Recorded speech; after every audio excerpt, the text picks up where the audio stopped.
This video is brought to you by Cool green clothing coming straight up out of that DMV. You know what it is. This that Baltimore designer right here. Come on now, come and show some love and show some support. Go online right now, coolgreenclothing.com, and make your purchase. Oh yeah, by the way, if you ain't cool and getting the green, you're in the way, and that's just basic. What's going on, YouTube fam? This your boy Tony 2 times, and we back with another episode of the Baltimore Way, man. Before I start, be sure to tap that like button. Definitely watch this video to the end to hear the full story and all the details in the case. For the day one fam, y'all already know it's all love. Thanks for tuning back into another episode. If you're new to the channel and you feeling the content, feel free to subscribe. Definitely hit that notification bell so you can be notified every time we drop a new video. Share the channel with your peoples. Everybody is welcome. Let's get right into the story. If you live long enough, you start to understand no place is really safe in this crazy world we live in. If you believe in something bigger than what's around you in a physical form, then you might rely on a higher power to help you navigate and be at peace. But even understanding we all gotta go one day and we all are on borrowed time, it's just certain places and things we all do in life that's about as safe as it gets out here. For example, you might hear a lot of individuals say, I avoid drama by getting up, going to work every day, and then going home. If I want to turn up or have a drink, I don't have to go to a lounge or club. I can do so at the crib where I know for a fact I'm good at. Both of those locations sound pretty accurate as safe havens. At your job, doing something productive, making money, or in a sanctuary or your own house, ducked off to yourself. But anywhere where you got to deal with or be around other people, it's open for things to occur. As we are only in control of ourselves, how we feel, move, think, and react to our emotions, like frustration and anger. You might go to your job every day, been there for years, know everybody, and do your work, get your bread, and stay low. But we have all had that one coworker that either seems a little throwed off to the point you tell yourself, like, yeah, I gotta watch out. Or they might single you out if they are problematic to be the person they want problems with. And no matter how humble, laid back, and quiet you are, if certain people target you as an enemy, you gotta watch yourself, even in the safety and confinement of your workplace.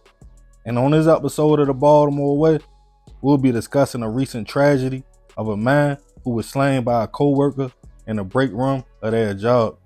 Anthony Day was a 32-year-old man living and working in Baltimore, Maryland. Said to be a peaceful, humble soul, always with a book in his hand or notebook, writing down ideas or trying to learn new things. The man had big dreams and was all for the betterment of his peoples and community.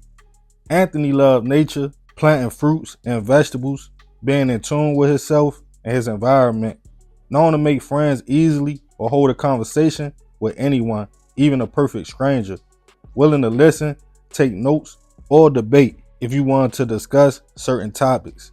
The young man often was at work at a company in Baltimore that's considered to be a pretty good job, McCormick's Logistics Center in Sparrows Point, where Anthony had worked for a good bit of time. His job description was a distribution technician.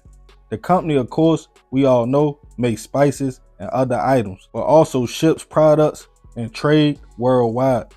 With a solid foundation, good job, embedded in his community, it seemed Anthony had a whole lot to be thankful for. Of course, we all know you can't control who your job hires if you yourself is not cutting the checks. So McCormick, being a well-paying spot, always had people anxious to get a spot and get into the door, including in January of this year, a 50-year-old man named Andre Hubbard. Andre, originally from South Baltimore, the Cherry Hill area, was in the same field or line of work as Anthony, warehouse and logistics. The older man held down a few different jobs at some pretty good companies around Baltimore and the surrounding areas. That was according to his LinkedIn profile. So to get into McCormick, he decided to go through Randstad, which is a temp service. For those of you that's not familiar, it's a third-party company to help individuals find a job. You get them your resume, they match your experience and qualifications to companies they work with that's in your field. If you get hired, the temp service get a percentage, but it's definitely a good opportunity to prove your work ethic. And usually after a probation period, if you do good on the job, you get hired on directly through the company and make more money. Andre seemed like a typical middle-aged man trying to survive out here like all of us. Other than a run-in with police decades ago in the early 90s, where he was charged with kidnapping an ex-girlfriend from a Glen Burnie movie theater at gunpoint, all the way back in 1991, where the man was just 19 years old. He was convicted in 1992 and served time for that. And like all of us who made mistakes in the past, he deserved a second chance at life. After being hired as a temp to work at McCormick's, it seemed Andre had some good motion going on, and Anthony's position was already solidified at the company. The two men worked the same shift at the facility.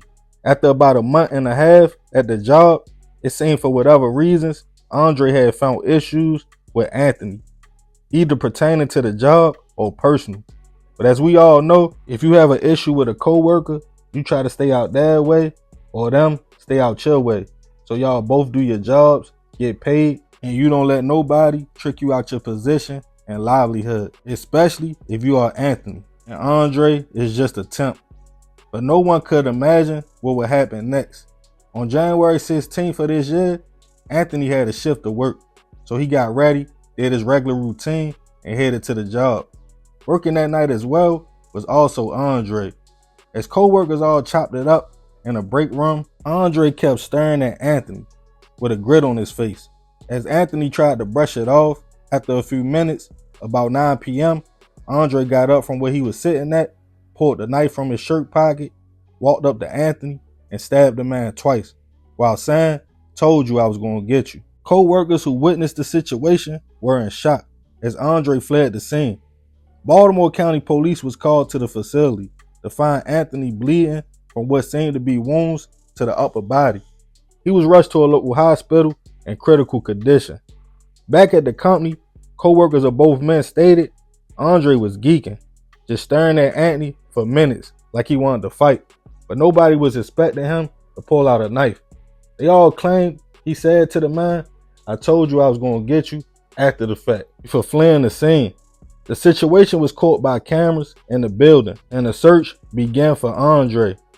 Anthony fought hard until about 4 o'clock in the morning, where unfortunately he would pass away from his injuries. No one knew a motive for the attack or what the men had been beefing about, or if Anthony thought it was an issue that serious at all. Andre went on a run for a few days before eventually being tracked down and taken into custody. Held at Baltimore County Detention Center, charged with first-degree hit, along with some other charges. The temp service and McCormick both agreed to give police any information they needed to help with the investigation. Anthony's family and friends were all in shock. The man, known to be a peaceful soul that worked, studied, and did things like watch anime and shows like The Office, seemed to not be confrontational or have an angry bone in his body. As of now, this case is brand new and hasn't made it to trial yet, and Andre is innocent until proven otherwise. Rest in peace to Anthony.